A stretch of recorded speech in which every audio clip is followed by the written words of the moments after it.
Imagine bagging the world's wealthiest athlete, hiring the entire crew from cheaters to spy on said athlete, then divorcing said world's wealthiest athlete after finding exactly what you were looking for.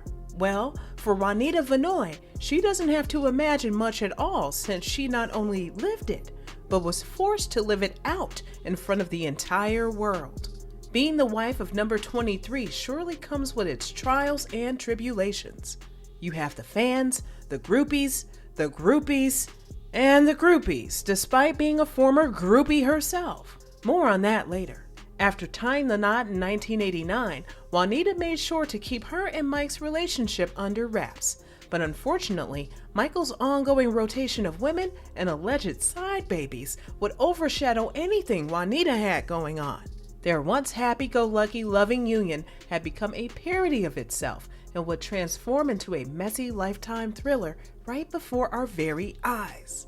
How's a decade worth of hidden cam footage, audio recordings, and overall triflingness sound? Like a hot mess? Let's get into it.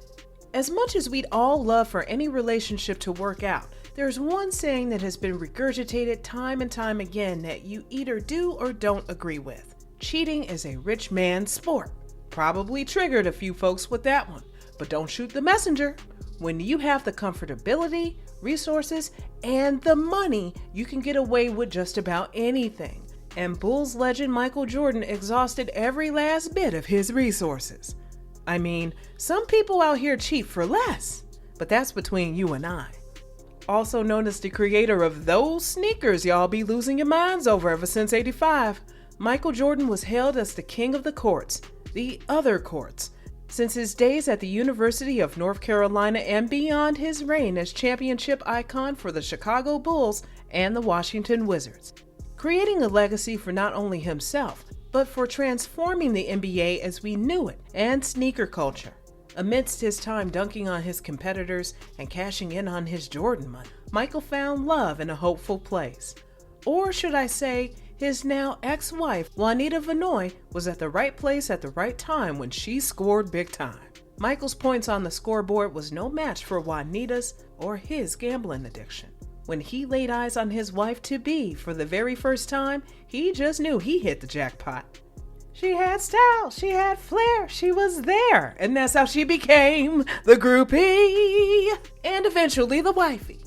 Vanoy grew up on Chicago's South Side in Illinois, attending high school there, before deciding to gather up her belongings and pursue a career in commercial modeling.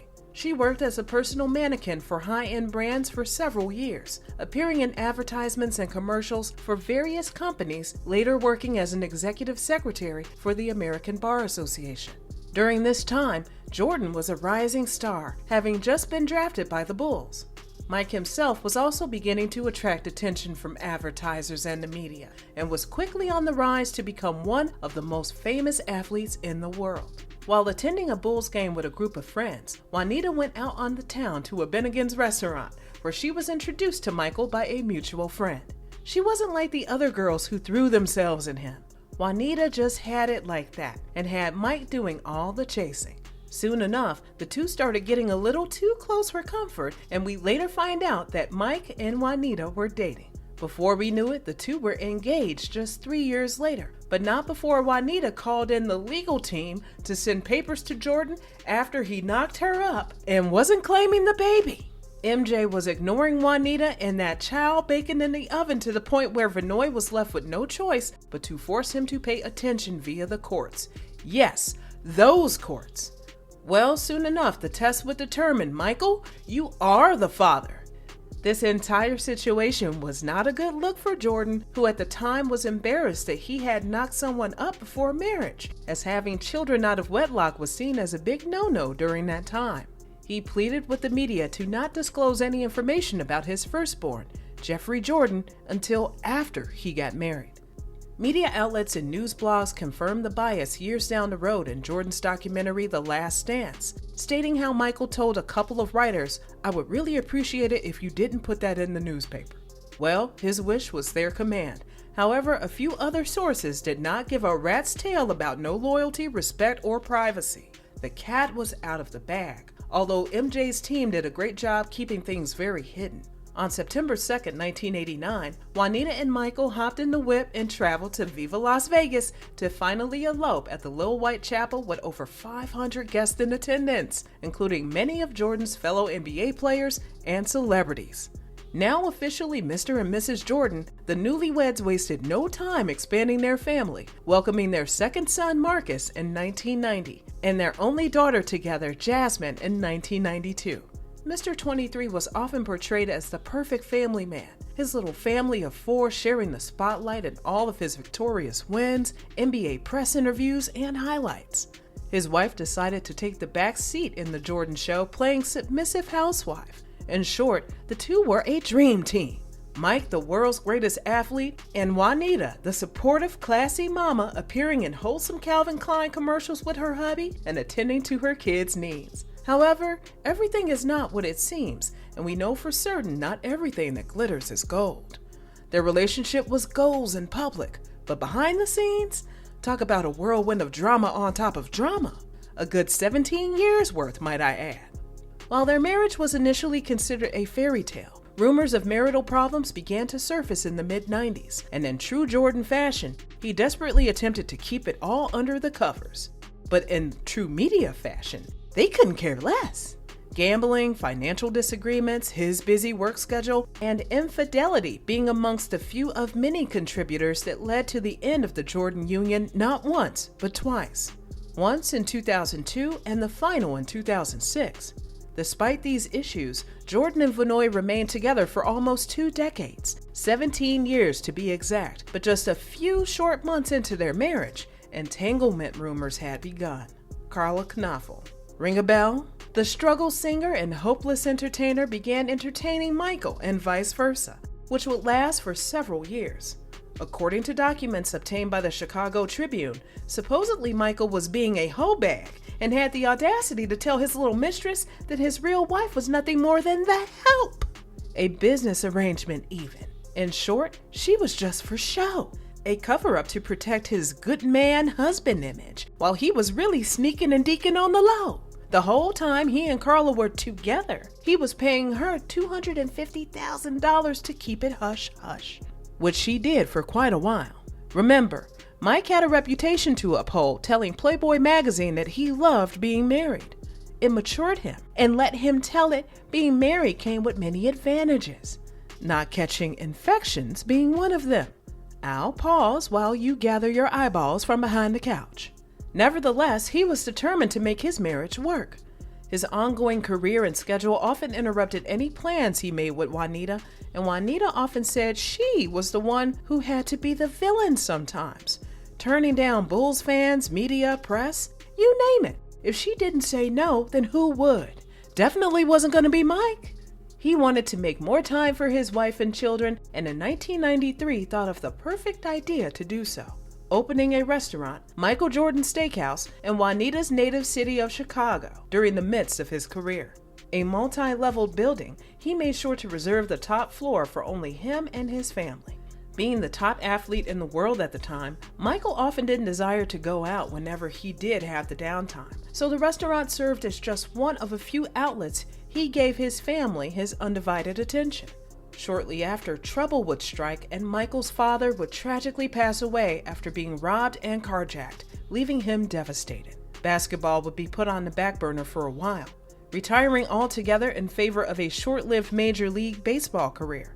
While he was dabbling in other sports, Juanita, on the other hand, was dabbling in her investigation kit, cultivating the means and evidence to catch Jordan's tall, bald self in the act. The other wives of NBA players had hired private investigators to spy on their men's. And after the group chat got to buzzing and the wine got to settling, Juanita gave in to her temptations and told the girls to send her information to their informatives.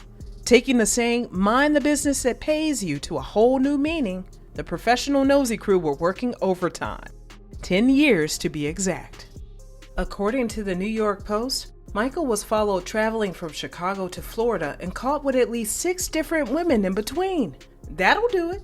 Juanita had seen enough and hit Mike with those divorce papers ASAP. She even wanted to be petty and serve it to him while he was on the court, but decided against it. A little over a month after her initial filing, the two reconciled and would get right back together.